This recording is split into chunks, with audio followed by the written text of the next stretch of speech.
مقدس نے بس مختصر سا جواب دیا، ویسے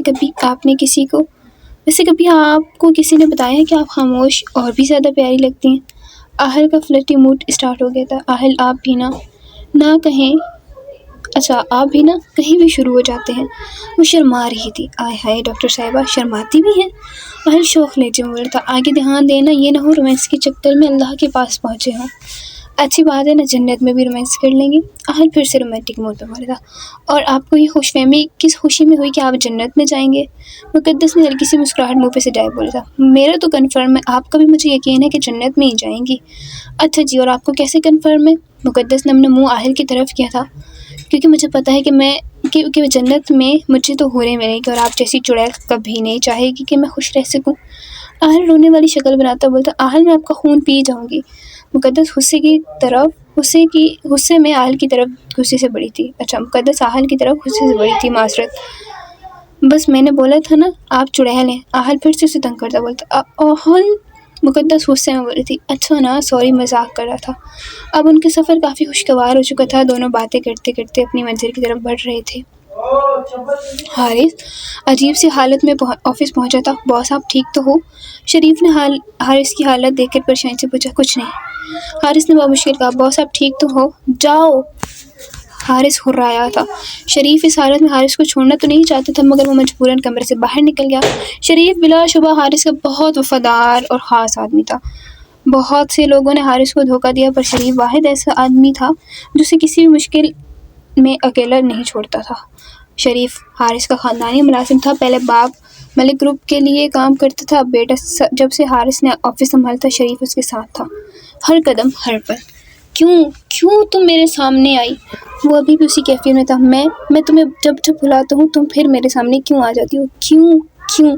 میں تمہیں بھولنا چاہتا ہوں مقدس، بھولنا چاہتا ہوں۔ وہ خود کو سب بول رہا تھا، تبھی دروازے پہ کسی نے دستک دی۔ ایک دفعہ دی، دروازہ نہ کھلا، دوسری دفعہ دی، پھر سے کوئی نہ آیا، تیسری دفعہ دستک پر حارث ہرایا تھا، کون ہے؟ دفعہ ہو جاؤ یہاں سے۔ پر دروازہ بجتا رہا، اس کا ضبط جواب دے گیا۔ وہ غصے کی کیفیت میں اٹھا اور اپنی پوری قوت کے ساتھ دروازے کھولا، اتنی زور سے کہ مقابل شخص زور سے جا اس کی سینے سے لگا اور اس کے ہاتھ میں جتنی بھی فائل تھی سب زمین بوس ہوئی تھی۔ حارث، اس کے منہ سے اچانک نکلا، مایا تم یہاں کیا کر رہی ہو؟ وہ ابھی تک اس کے ساتھ لگی تھی۔ حارث، مایا حیرانی اور پریشانی کی ملتی جلتی کیفیت میں بولی تھی۔ مایا سفید رنگ کے ریشمی سوٹ، بال پونی میں باندھے، تقریباً نہ ہونے کے برابر میک اپ میں بے حد معصوم اور خوبصورت لگ رہی تھی۔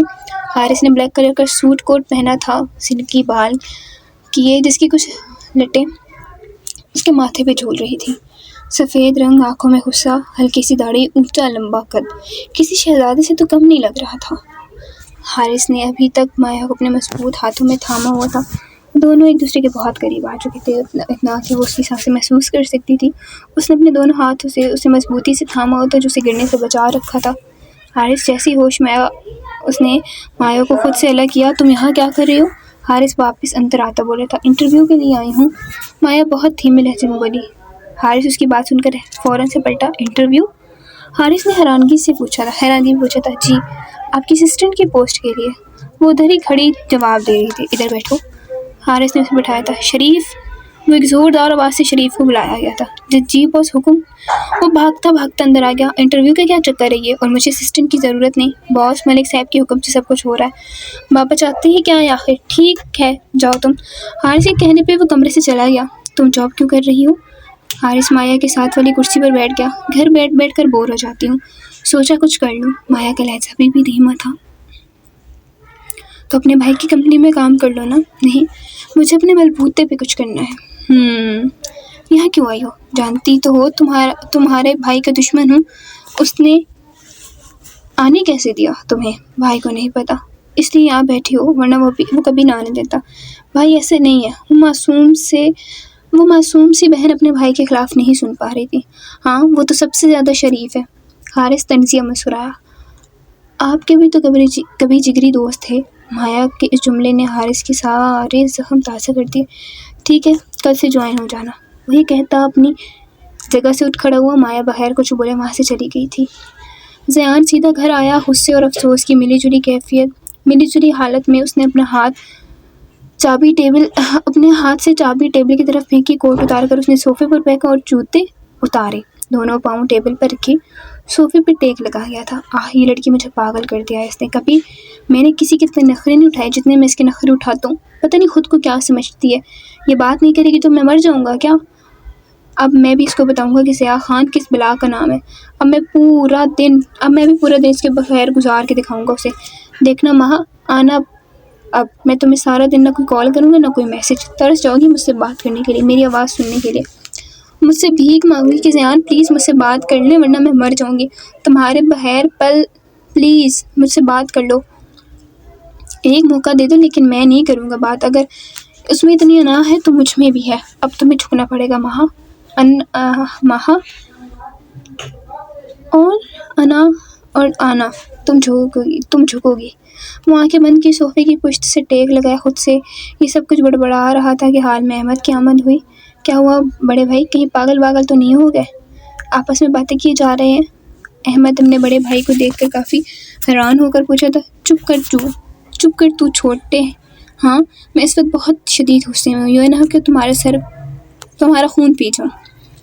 ضیاء شاید غصے کی حالت میں بولتا، ارے کیا ہو گیا بھائی، آرام سے، کیوں مقدس بھابھی کی طرح آپ بھی ہم لوگ کو خون پینے میں دلچسپی لے رہے ہیں؟ وہ تو مانا کہ ڈاکٹر بن رہی ہیں، ان کا تو کام ہی خون کا ہے، لیکن بھائی آپ تو نہیں بن رہے نا، آپ کو کیا ہو گیا؟ اسے مجھے پاگل کر کے رکھا ہے، میرا بس نہیں چل رہا، وہ خود کو کیا سمجھتی ہے؟ اسے نہیں چھوڑوں گا، میں اب اسے بتاؤں گا کہ ضیاء خان نام کس چیز کا ہے۔ کیا ہو گیا میرے بھائی، کیا میرا پلان فلاپ ہو گیا جو آپ اتنے غصے میں ہیں؟ کیا مہا بھابھی نہیں مانی؟ نہیں ماننے کے بجائے اس نے مجھے ایٹیٹیوڈ دکھایا، پتہ نہیں وہ خود کو سمجھتی کیا ہے۔ ایک لڑکا اس کے پیچھے جا رہا ہے تو اس کا یہ مطلب نہیں کہ وہ بڑی پرستان کی شہزادی بن گئی ہے، بہت خوبصورت حسین و جمیل لڑکی ہے، اس جیسی اس دنیا میں پائی نہیں جاتی۔ ارے تمہارے بھائی پہ 100 لڑکیاں مرتی ہیں، اگر ایک دفعہ میں باہر نکل جاؤں تو 100 میرے قدموں میں گر کے کہتی ہے پلیز ہمیں ایک موقع دے دو پلیز زاہد، ہم تمہارے لیے اپنی جان بھی دے دیں گے۔ احمد خاصی دلچسپی کے ساتھ اپنے بھائی کے اسپیچ سن رہا تھا، جبکہ اسے پتا تھا کہ اس کی حقیقت سے کوئی لینا دینا نہیں ہے، لیکن وہ تو اپنے بھائی کو مایوس نہیں کرنا چاہتا تھا، اس لیے بمشکل اپنی ہنسی کو روک کے وہ اپنے بھائی کی یہ باتیں سنی جا رہا تھا۔ لیکن چونکہ وہ ایک اچھا بھائی تھا اس لیے اپنے بڑے بھائی کی تمام باتوں پہ چاہے فضول ہی کیوں نہ ہو ان میں اس کا بھرپور ساتھ دے رہا تھا۔ چلے بھائی کوئی نہیں، ہم آپ کے لیے کوئی نئی لڑکی ڈھونڈیں گے، آپ ٹینشن نہ لیں، آپ ریلیکس کریں، ہم ہیں نا۔ ہاں یہ بات اس لڑکی کو بھی سمجھا دو، مجھے لڑکیوں کی کمی نہیں ہے، یہ تو اس کی خوش قسمتی کہ مجھ جیسے اتنا خوبرو نوجوان ہینڈسم پیارا لڑکا اس کے پیچھے جاتا ہے، ورنہ اسے کوئی بھی منہ نہ لگائے۔ ضیاء کا غصہ اب تھوڑا ٹھنڈا ہو رہا تھا۔ جی بھائی ضرور، میں نے یہ ساری باتیں ریکارڈنگ کر لی، اب میں یہ پیغام مہا بھابھی تک لازمی پہنچا دوں گا۔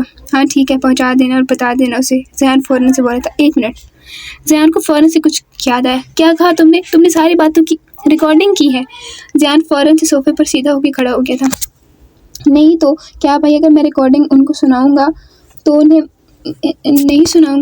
انہیں تو ان کو کیسے پتہ چلے گا کہ آپ کے لیے تو لڑکیوں کی لائن لگی ہوئی ہے۔ میں نے بمشکل اپنی ہنسی کنٹرول کی تھی۔ بدتمیز انسان، تم میرا جو ابھی تک نہیں بسا وہ گھر تباہ کرنے جا رہے ہو۔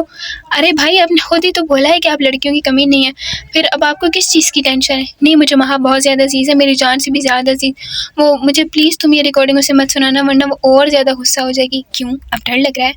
نہیں ڈرتا میں کسی سے بھی نہیں ہوں بیٹا، چاہے بھیج تو مجھے، کیا وہ خود دیکھنا چل کر آئے گی میرے پاس۔ اچھا رکے بھیجتا ہوں، 1 منٹ صبر کریں بس۔ احمد نے سینڈ کرنے کی ایکٹنگ کرتے ہوئے کہا، ارے پاگل ہو گیا کیا، میں تو مذاق کر رہا تھا۔ ضیاء فوراً سے احمد کے ہاتھ سے موبائل پکڑ کے چھیننے کے لیے آگے بڑھا۔ احمد موبائل لے کے اپنے روم کی طرف بھاگ گیا اور ضیاء اس کے پیچھے۔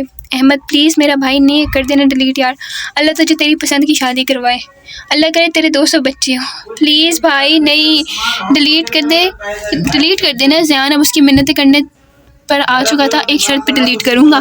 کمرے سے آواز آئی تھی، منظور ہے، جو بھی بولو کہ منظور ہے، کرنے کو تیار ہوں، پلیز ڈیلیٹ کر دی ضیاء ایک ہی سانس میں سب کچھ بول پڑا۔ ارے سن تو لو، بول بھی جلدی کر، پورے مہینے کے لیے گھر کی صفائی، کھانا پینا، کپڑے دھونا سب کچھ آپ کرو گے، کیا مطلب؟ اب تو اپنے بڑے بھائی سے گھر کے کام کروائے گا؟ ضیاء خان صاحب اب کام کرے گا، سوچ لو۔ موبائل میرے ہاتھ میں اور مہا بھابھی کا نمبر بھی میرے سامنے کھلا پڑا ہے. بیٹا ایک دفعہ تو میرے ہاتھ لگ، میں تیرا کام تمام کرتا ہوں. میں سینڈ کرنے لگا ہوں. اچھا ٹھیک ہے منظور ہے مجھے، اب باہر آ جا ڈیلیٹ کر اسے. پکا؟ ہاں بابا پکا. زیان کے کہتے احمد ہم نے کمرے کا دروازہ کھولا اور باہر آ گیا. آئی ہوپ سو کہ آپ لوگوں کو یہ فنی سی ایپیسوڈ پسند آئی ہوگی. Do subscribe the channel. Must پیارے سے ریڈرس، دعا میں یاد رکھیے گا. اللہ حافظ.